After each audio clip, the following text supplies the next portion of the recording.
2 out of 3 Americans will never be able to retire. They'll work until they physically can't anymore.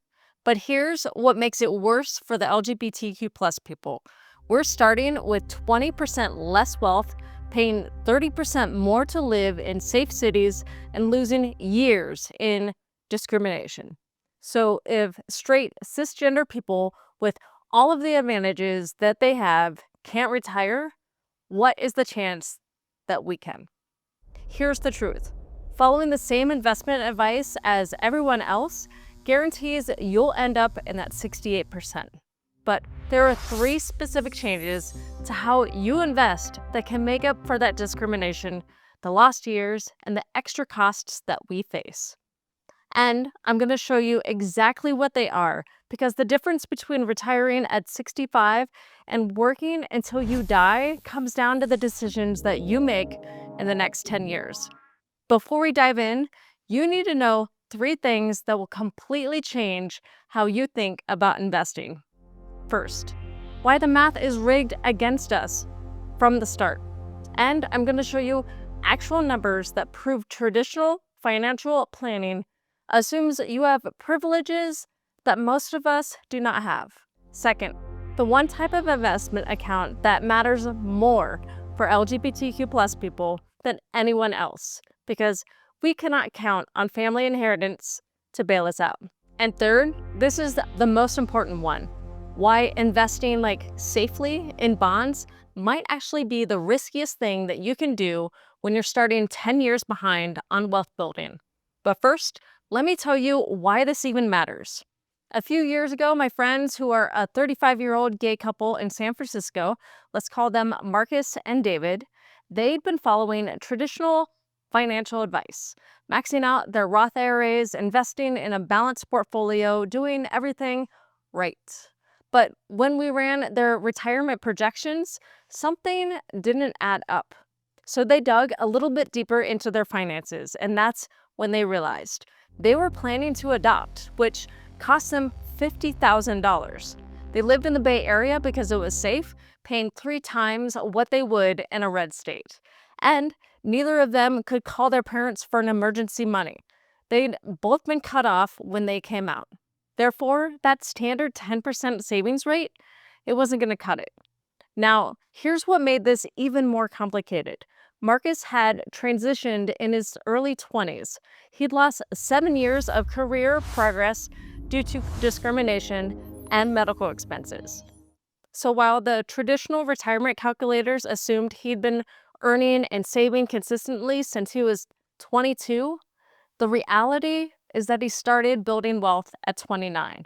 That's a 7-year gap in compound interest. And compound interest is everything in investing. This is the problem. Every piece of mainstream financial advice from Dave Ramsey to Suze Orman is designed for people who have family safety nets, who don't pay the safety premium to live in blue states or accepting cities, who don't lose earning years to discrimination, and who don't face a 20-point home ownership gap. Therefore, we need to approach investing completely differently. Why investing matters, the foundation. Okay, so before I reveal the first critical adjustment that you need to make, let me explain why investing matters at all, especially for us. At the most basic level, investing is important because inflation is real. The Federal Reserve targets about 2% inflation per year. Your dollars lose purchasing power over time. Money, stuffed under your mattress today, will buy less stuff in 30 years.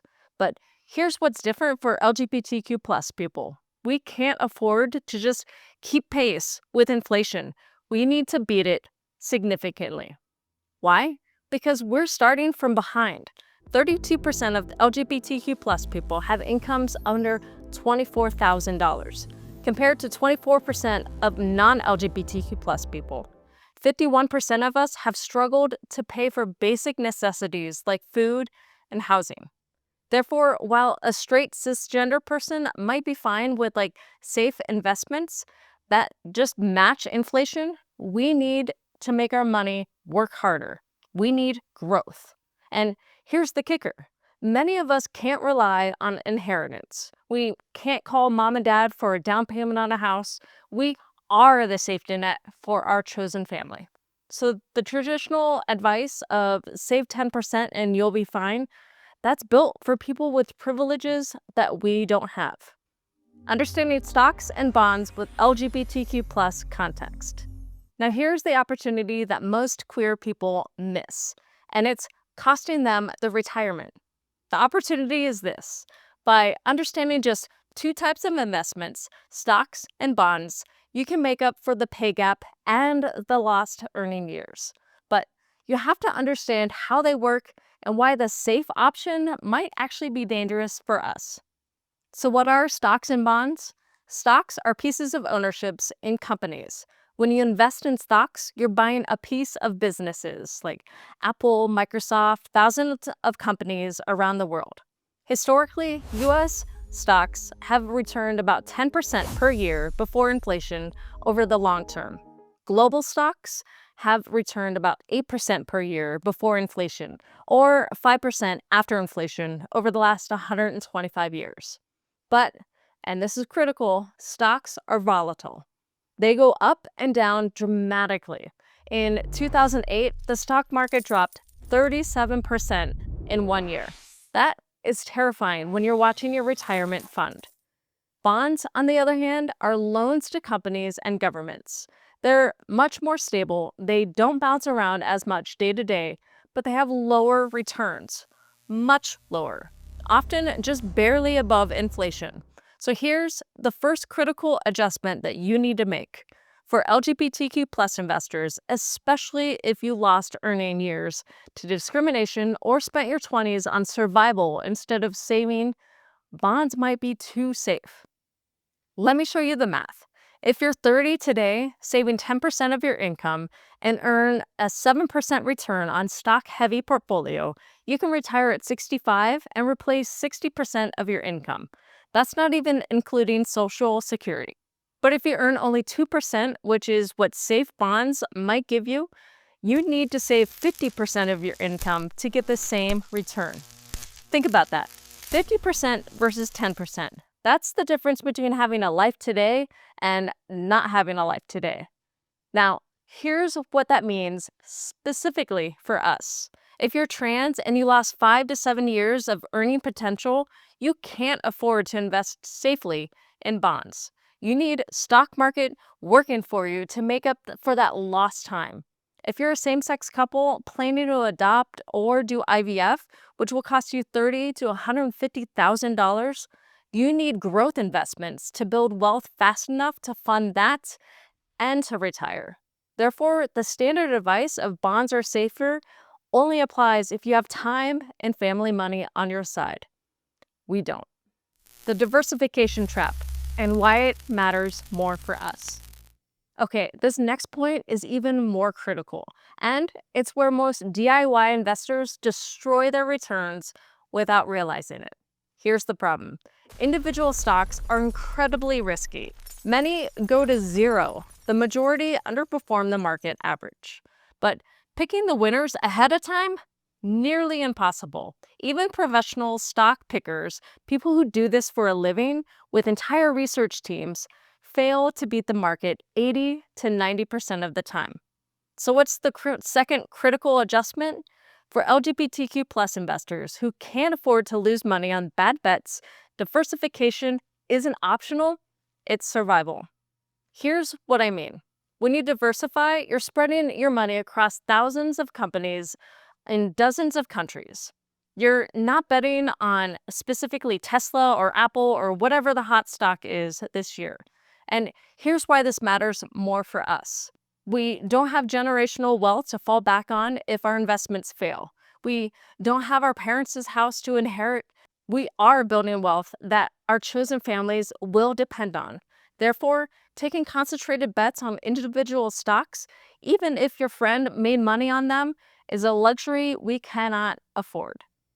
Now, here's the good news. Today, you can buy a single fund that gives you ownership in thousands of companies around the world. It's called an ETF, Exchange Traded Fund. For example, let me show you 3 Vanguard funds that are perfect for different situations. VT, Vanguard Total World Stock ETF. This one fund holds over 9,000 stocks around the world. You get US companies, international developed markets like Europe and Japan, and emerging markets like China and India. Everything for one purchase. For a complete portfolio, you'd pair this with BND, Vanguard Total Bond Market ETF. This holds thousands of US government and corporate bonds for stability. So an 80-20 portfolio would be 80% VT and 20% BND. That's it, 2 funds. Globally diversified, completely easy. Or if you want to even make it simpler, there is an all-in-one target date fund like Vanguard Target Retirement 2060 Fund, VTTSX. This automatically holds stocks and bonds, rebalances itself, and gradually gets more conservative as you approach retirement. The cost? About 0.08% to 0.15% per year. Compare that to the 1 to 2% fees that actively managed funds charge to try and usually fail to beat the market? Nah. Here's what that means for the pay gap.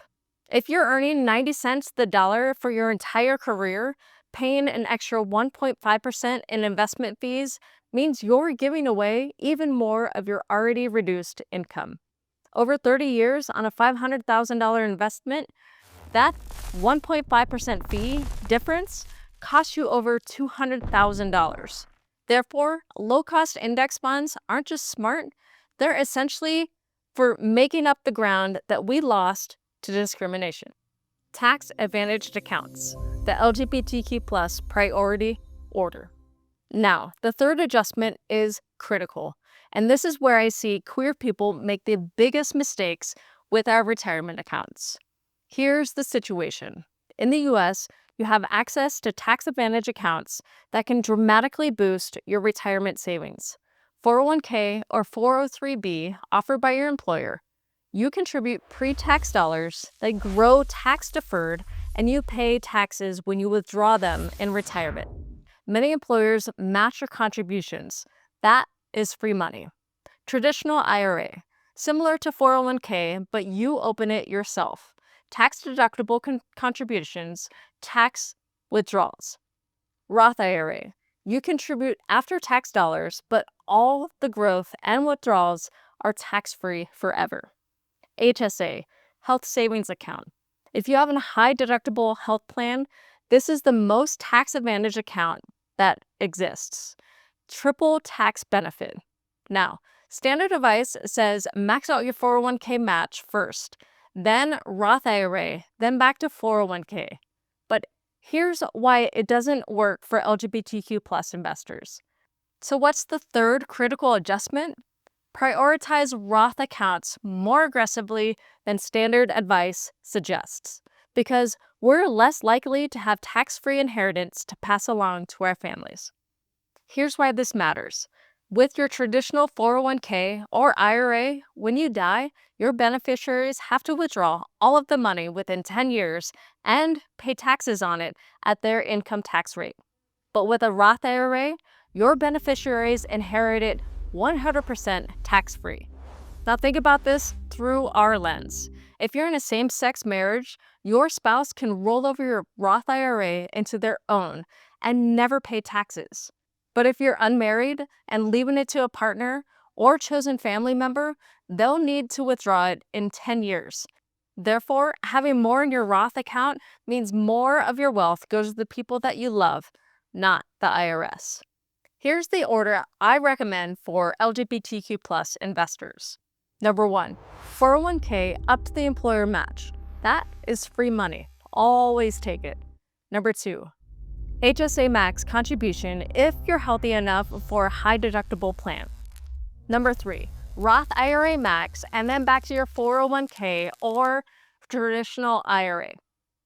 But here's the nuance. If you're trans and you have ongoing medical expenses, an HSA might not work for you because you need a comprehensive health plan.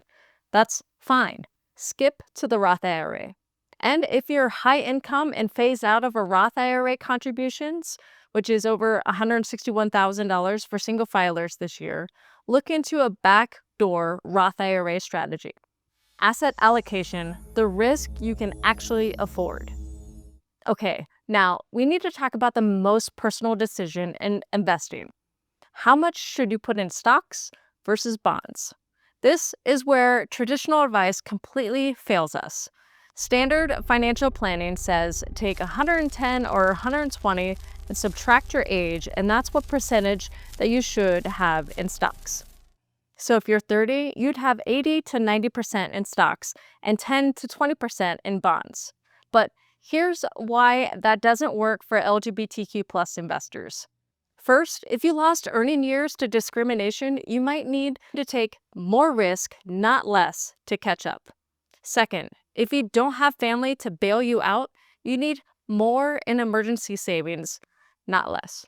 These two forces pull in opposite directions, but the standard advice doesn't account for either. So here's what you need to consider: your behavioral tolerance. Can you watch your portfolio drop 30% in a year without panicking and selling? If not, you need more bonds, even if that means lower returns. Your time horizon. If you're 25 and planning to retire at 65, you have 40 years for stocks to recover from crashes. If you're 45 and playing catch up, you might need aggressive growth, but you also can't afford to lose everything in a crash. Your safety net. Do you have 6 months of expenses in a high-yield savings account? If not, you need liquid cash before you can go heavy into stocks. Therefore, the right allocation is the one you can stick with through market crashes. Here's the framework.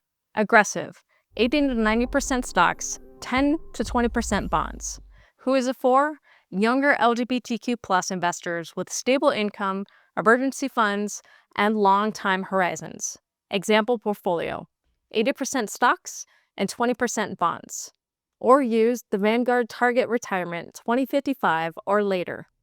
Balanced: 60% stocks, 40% bonds. Who is it for? Mid-career folks or anyone who needs to sleep at night. Example portfolio: 60% stocks, 40% bonds. Or use Vanguard Target Retirement 2040. Conservative: 40% stocks, 60% bonds. Who is it for? People close to retirement or anyone rebuilding after financial trauma.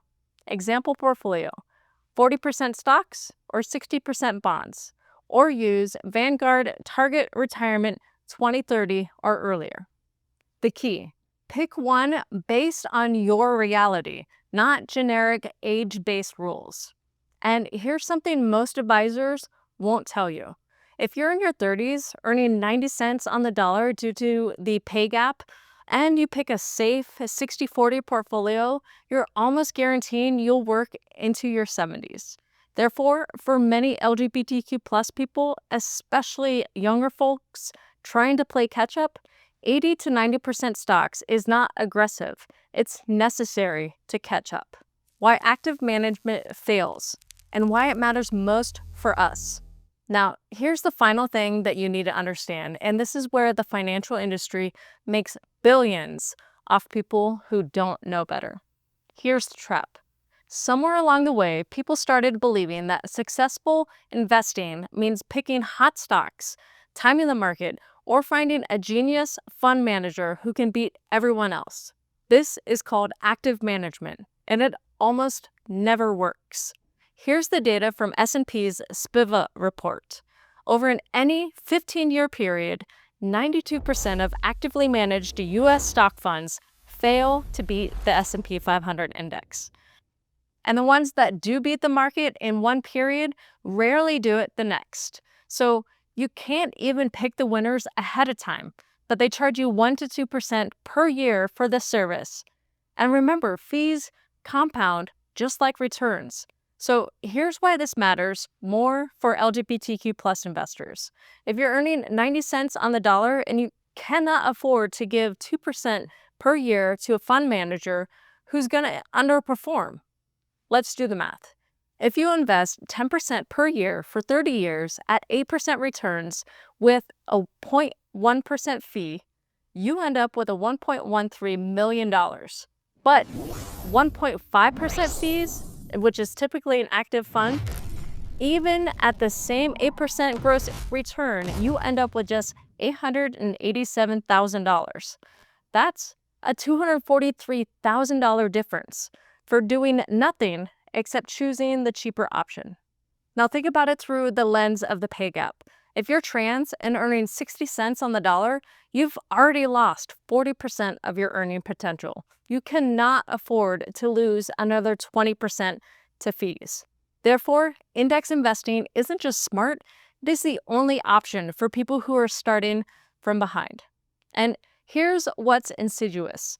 Many 401k plans are loaded with high-fee, actively managed funds because the fund companies pay kickbacks to the plan administrators.